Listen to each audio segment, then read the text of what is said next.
Hello and welcome to How to be Found Online, a Velocity training course. My name is Anna Marsden and I'm going to be talking to you about content marketing.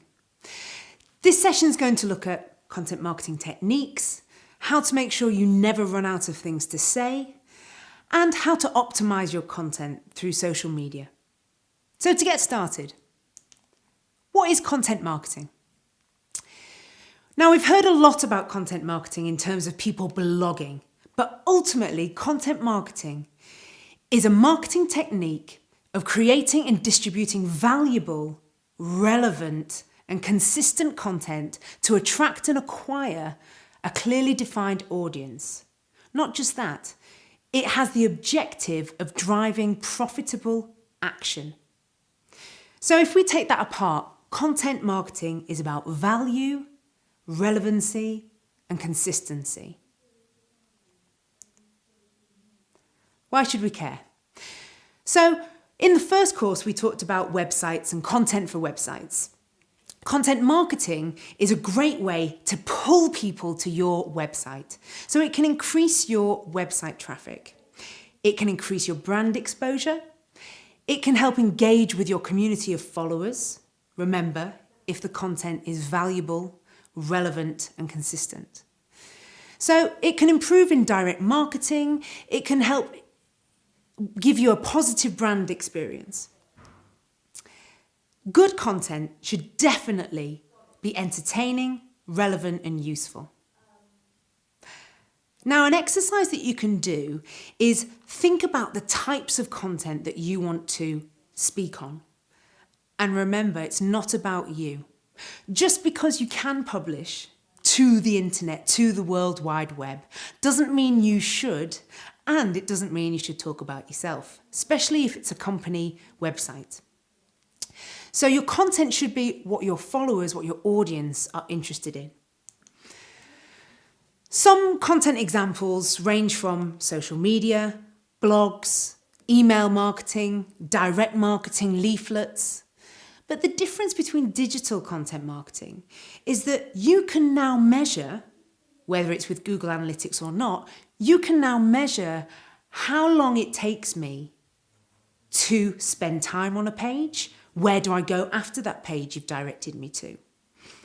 With traditional leaflets, which is not to say you shouldn't use paper and traditional leaflets, they absolutely do have a place. But with a traditional leaflet, you don't know how long it takes me to look at it and throw it in the bin, or even not look at it and throw it in the bin. So with digital assets, you can measure the success of your valuable, relevant, consistent content. In our digital world, the way that we communicate has totally changed. We've never had so much access to information, whether it's on our smartphones, which are mini computers, or whether it's through a desktop or a laptop or a tablet. We have never had the same access to information. Now, a couple of years ago, Google researched into this idea of information for the consumer, and they came up with what they call the zero moment of truth. Now, ZMOT, as they call it, is a really good theoretical understanding of how this access to content and access to information has changed our behaviour as consumers. So, for example, this slide shows, which is taken from a video. Traditionally, marketers understood that you give a stimulus of information to an audience. They then probably go and buy it. There's a bit of information that you want to collect in between, but now the zero moment of truth, there's an extra moment in there. When we ask digitally our friends on social media, we read reviews that are published online, we watch videos on YouTube, we search and we find out information. So ZMOT is this idea that people, consumers like you and me, will search 11 sources of information before we go to buy. So talking about content marketing, you can then see the value of producing relevant, valuable, consistent content that helps your buyer ultimately buy. So with these 11 pieces of information that we read, make sure your content, your blog, your review is one of those 11. So my example would be, I'm looking for a new television, a 40-inch LG TV. I know the serial code. I enter that into the search engine, and then I'm bombarded with information, reviews, where I can buy it. I might ask my friends on social media, what do you think of the latest 40-inch LG TV? I will then do this and find 11 sources of information. Taking that example, it's key that if you're writing about, ultimately, if you sell an LG 40-inch TV, you want to make sure that I can find information from you about the TV that you sell. So this should help you in the first exercise, and this would be really good to do in a group. If you have a comms team, a marketing team, it's really important to understand the topics that you're going to talk about. So before I said that content marketing is not about you. It's not about you. What you need to do is come up with some blog ideas, thematic ideas on subjects that you as a company will talk about. But remember, they have to provide value to your customer. They have to be relevant to them and their search arch. So how far down the journey of buying they are. And also it has to be consistent. So think less of the method by which you're going to tell people about something, about a product, about news and reviews, and think about the theme rather than the method. Now, if you do it that way, you might come up with a question very early on. It's really easy to understand what you want to talk to someone about when you know who that person is. The next exercise I would urge you to do is an exercise about who your audience is. So coming back to the content marketing definition from the Content Marketing Institute, you're ultimately creating content because you want a potential customer to do something. Think, who are they? This could be demographics, it could be gender, it could be age here. How old are they? Where do they live? Does it matter? How do they speak? Are they a formal group? Are they not? You might have 1, 2, 3, 4, you might have 10 target audiences. Do this for each one. What do they care about? And this might help you in your content topics.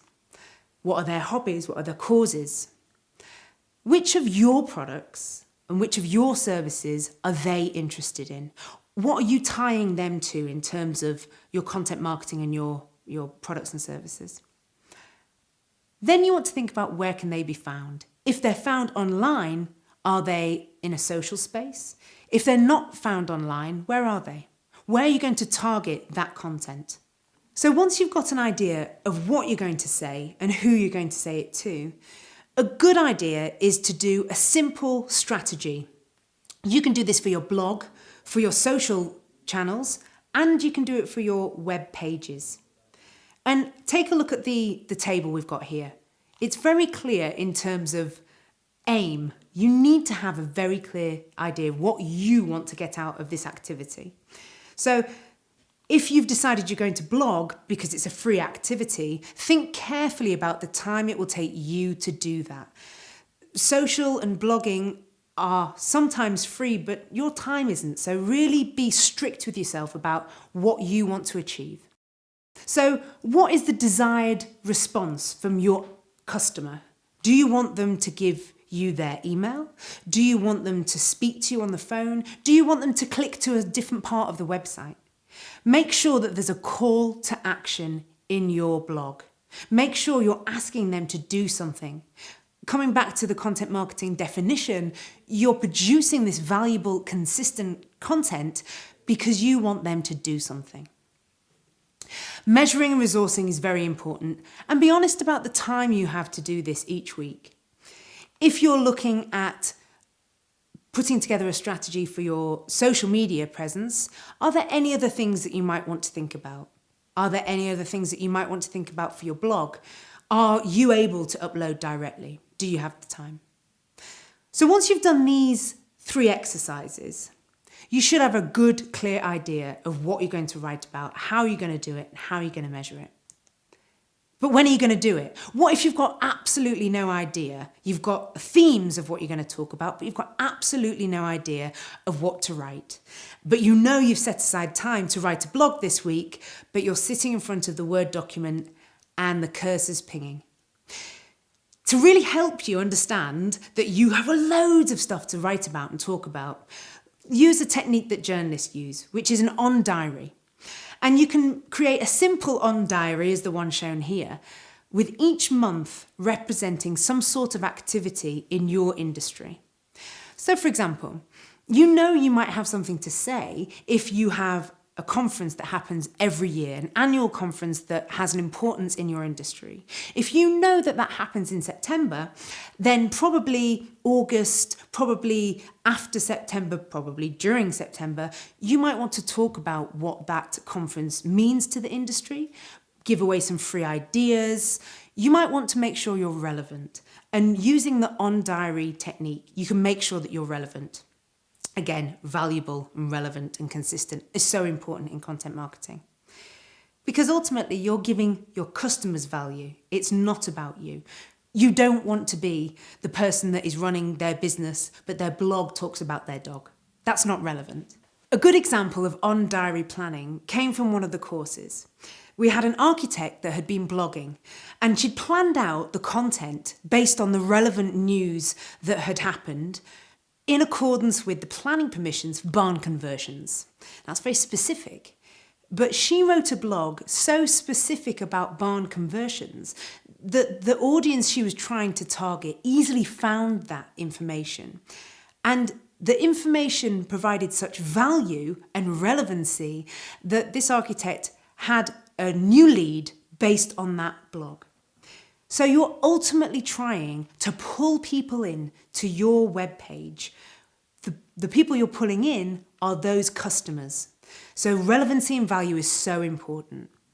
You also want to make sure that you're pulling people in away from other competitors. So the blogging system allows you to push information out to deliver back to your website.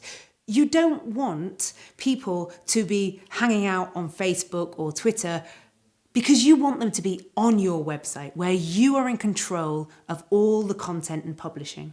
You're not in competition. So you want people to come to your webpage. A great example is when they pick up the phone because what they've read is so valuable to them, as my architect example. So once you've had a good idea of planning on diary, make sure you free up time so that you can respond to what are called off-diary events. Anything that happens that's newsworthy. So make sure you always have time to do this if you want to remain relevant. Another thing to remember, which is essential, all information that you're sending out, you want to make sure is brand aligned. Are your colours right? Is your tone right? Do people know it's you as a company that's talking? Because you don't want to go to all the effort of pushing out content for your target audience, not really remember that it was you, your company, that delivered the value in the content marketing. So think about how you look when you send posts out, the brand colours, the brand image, the fonts. Think about your tone of voice. You might want to write something up if you work as a team. Think about how you behave in terms of responding to people if you want responses on a blog. Now, in WordPress, you can choose to have comments left on your blog or not. My advice would be, if you want people to talk to you, talk back. Now, optimizing your blog, we mentioned in the first training session, it's very important that you've got an idea of how humans read, because all the effort you're going to plan the outgoing information, your content marketing, your blogs in this example, will fall on deaf ears or fall on a bounce rate because people don't want to read content that looks like it's big chunks of information. That's why the listicle is so popular. You see 5 best ways to get fit over the summer. Because we like to know as consumers that we only have to read 5 bullet points. So think about how you construct your information so people are eager to click on your blog that takes them to your website. Now, I showed this in a previous session, which is the Nielsen research about eye tracking on a digital page. Bear this in mind when you're putting together the content. You don't want to have the most important call to action at the bottom of the page at the right-hand side, because the F shape is how the eye tracks a page. make sure that you look at this and see how you can optimize the spacing of the content for humans. Now, as we're talking about optimizing the content, again, this is taking from the first session, you want to make sure that the information that you're providing in your blogs is picked up by the search engines. This also reinforces how people read web pages and websites. We don't anymore go to the homepage first, because if we're looking for relevant content, we'll Google it, we'll search online. And if your page of information in your blog is relevant, I jump straight into your website. I don't go to the homepage first. So to really optimize the effort you've gone to in terms of content marketing, you want to make sure that each page is optimized as much as possible. So if we have a look at the table here, you want to make sure that the keyword is in the headline, the page title, the page unique resource locator, which is the address, in the content, in the alternative text for the images, and in the meta description. Finally, you have gone to the effort to understand what you're going to write, who you're targeting, when you're going to say it. So the mechanism by which you distribute your content is very important.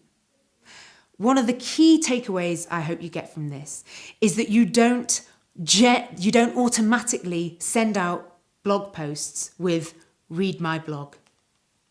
Why? You need to convince your audience that you're delivering value. Give people a reason to click on the page. Give people a reason to come to your website.